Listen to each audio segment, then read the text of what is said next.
एक दिन उसने पूर्णिमा से पूछा, आखिर तुम चाहती क्या हो?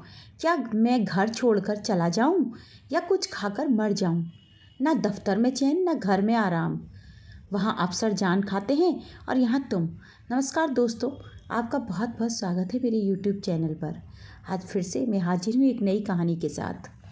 अक्सर घर काट खाने को दौड़ता, स्त्री बच्चे पराए पराए से लगते। मन करता घर से बाहर चला जाए, सड़कों पर आवारागर्दी करता रहे, उस वक्त तक घूमता रहे जब तक कि थक टूट न जाए और घर लौटकर गहरी नींद सो जाए, ताकि उसकी पत्नी के ऊंचे बोलने का स्वर और बच्चों की चें पों सुनाई न दे। उसे लगता कि परिवार के लोग ही उसके सबसे बड़े दुश्मन हैं, उसकी पत्नी और बच्चे जिन्होंने उसकी सुख शांति छीन ली है। शायद वह पिछले जन्म के किसी पाप का फल भोग रहा है। उसे अपने मित्र कुमार से ईर्ष्या होती थी, जिसे एक ऐसी सुशिक्षित और सुसभ्य पत्नी मिली थी जिसकी एक मुस्कान, एक झलक से मन खिल उठता था।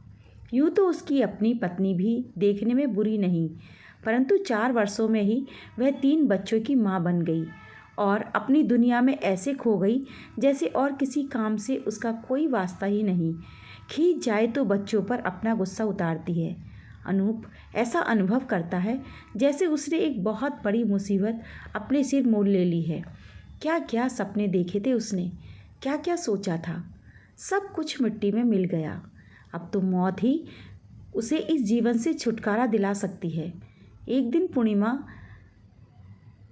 उसने पूर्णिमा से पूछा, आखिर तुम चाहती क्या हो? क्या मैं घर छोड़कर चला जाऊं या कुछ खाकर मर जाऊं? ना दफ्तर में चैन, न घर में आराम। वहाँ अफसर जान खाते हैं और यहाँ तुम। जब घर आओ बस अपना रोना शुरू कर देती हो। यह नहीं है, वह नहीं है, यह चाहिए, वह चाहिए। जब देखो बच्चे टें टें करते रहते हैं। आखिर यह सब क्यों? क्या तुमसे यह सब संभालने नहीं जाते? जाने तुम्हें क्या हो गया है। मैं खुद अचंभे में हूँ। और लोग भी दफ्तरों में काम करते हैं, पैसा कमाते हैं, घर भी संभालते हैं, उनके भी बाल बच्चे होते हैं, पर तुम्हारी तरह कोई नहीं होगा। ऐसा करो, तुम हम सबको कुछ देकर मार डालो, छुट्टी हो जाएगी, तुम्हें शांति मिल जाएगी और तुमने मेरा जीवन दुभर कर दिया है। पूर्णिमा का उत्तर था, पहले तुम ऐसे नहीं थे। इधर ना जाने तुम्हें क्या रोग लग गया है, समझ में नहीं आता। वह रोग तुम हो, कहता हुआ अनूप घर से बाहर निकल गया। सीधा सिनेमा हाउस पहुंचा, टिकट लेकर पिक्चर देखने लगा। रात का खाना भी उसने बाहर ढाबे में खाया। जब घर लौटा रात के 11 बज रहे थे। पूर्णिमा खाने पर उसका इंतजार कर रही थी, पर उससे कुछ बोले बिना वह बिस्तर पर चला गया।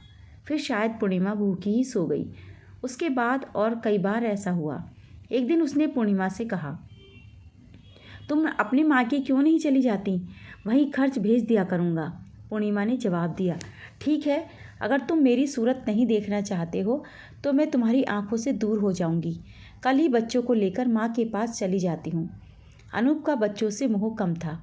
उसकी समझ से शांतिपूर्वक जीवन व्यतीत करने में वे बहुत बाधक थे। वे प्रायः उन्हें डांटता डपटता, झिड़कता और पास नहीं फटकने देता था। बच्चे भी उससे डरते और दूर दूर रहते।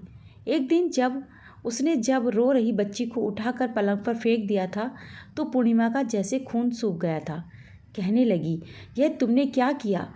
बच्ची को जान से मार डालना चाहते हो? उसने तुम्हारा क्या बिगाड़ा है?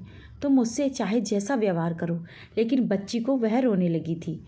उस रात जब बच्चे सो गए तब पूर्णिमा उससे बोली, तुम मुझसे नाराज़ क्यों हो?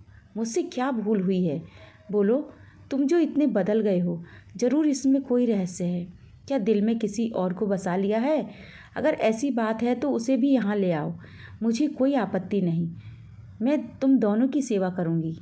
दूर हटो मेरे पास से। उसे एक ओर धकेलते हुए उसने परे हटा दिया था। आज शाम से उसके दिमाग का पारा कुछ ज़्यादा ही चढ़ा हुआ था। जब वह दफ्तर से घर लौटा तो देखा हमेशा की तरह चाय और नाश्ता तैयार नहीं था। पूर्णिमा ही घर से गायब थी। वह बौखलाया हुआ सा घर से बाहर निकल आया, पास के एक होटल में नाश्ता किया, फिर पागलों की तरह इस बाजार से उस बाजार, एक जगह से दूसरी जगह सड़क नाप रहा था। समय काटे नहीं कट रहा था। मेन रोड पर चलते चलते वह अचानक किसी से टकराते टकराते बचा। मिली जुली हंसी की आवाज़ उभरी। उसने नज़रें उठाकर देखा तो सामने उषा और कुमार खड़े थे। ओ यार, तुम इस तरह, कुमार बोला। मजनू बने कहाँ घूम रहे हो? अनूप ने कुमार से हाथ मिलाया और उषा की ओर देखते हुए कहा, भाभी नमस्ते। बड़ी उम्र है तुम दोनों की। आज मुझे ऐसा लग रहा था अचानक ही तुम लोगों से मेरी भेंट हो जाएगी। मैंने रात सपना भी देखा था। बहुत अच्छे, उषा मुस्कुरा दी। तुम बहुत सुंदर सपने देखते हो। चलो हमारे साथ चलो। कहाँ? जहाँ हम जा रहे हैं, लेकिन मुझे ज़रा जल्दी घर पहुँचना है। ऐसी भी क्या जल्दी है? चलो बातें करेंगे। कुमार उसका हाथ पकड़कर कार की ओर ले चला।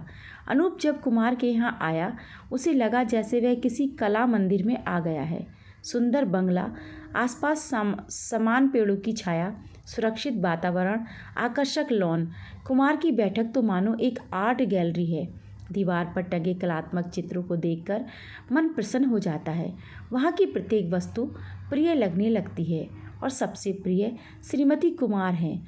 हंसमुख और मिलनसार, बातों से मन मोह लेती हैं। और एक है पूर्णिमा, जिसके पास बैठने से ही सिर चकराने लगता है।